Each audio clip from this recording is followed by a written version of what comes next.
السلام عليكم. جايلكوا دلوقتي في حضان المراسلات او ايه حمام المراسلات اصلا. تمام. واسعاره وكل ده. احنا دلوقتي جبنا قص المراسلات اهو. تمام. هوريكم بق الدكر.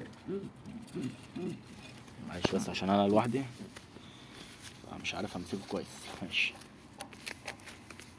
معلش انا اسف. ده قص المراسلات. بص الدكر بسم الله ما شاء الله عليه. العجل بتاعه قلب جامد اوي. تمام. يعني ده من المستويات المحترمه اهو. هي ونتايته المستوى بتاع نتايته اقل منه بشويه.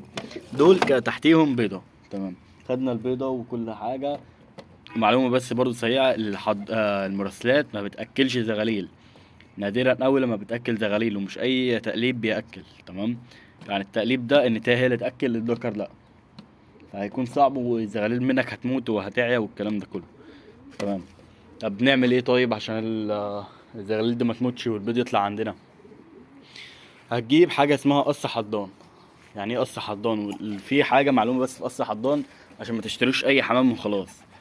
لازم يكون قص حضان البق بتاعه واسع.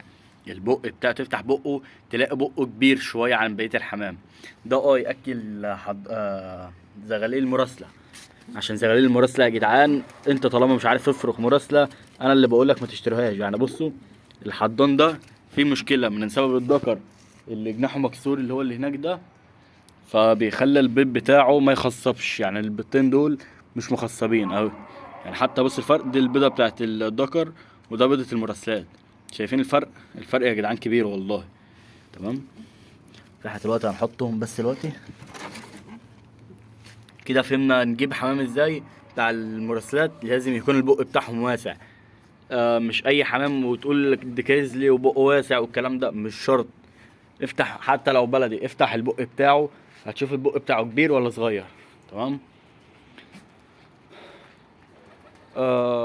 فدي معلومة بس حبيت انبهها للناس بتاعت اللي بتحب تشتري حمام واشكال تانية. يا جدعان ما تشتروش مراسلات وانتم مش عارفين تفرخوها. افهموا التفريخ الاول بتاع المراسلات، بعد كده افرخوا المراسلات. تمام.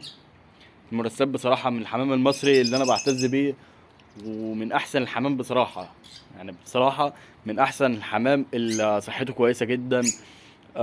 حلو برضو لو انت طيارة او الكلام ده. بس ما انصحش حد يطير حمام مرسلة كتير بصراحة يعني. عشان برضو مهما كان جناحه هو حلو بس مش هيجي معاك زي بقية الحمام. تمام. فدي كم معلومة حبيت بس انبه عليها. ماشي والسلام عليكم.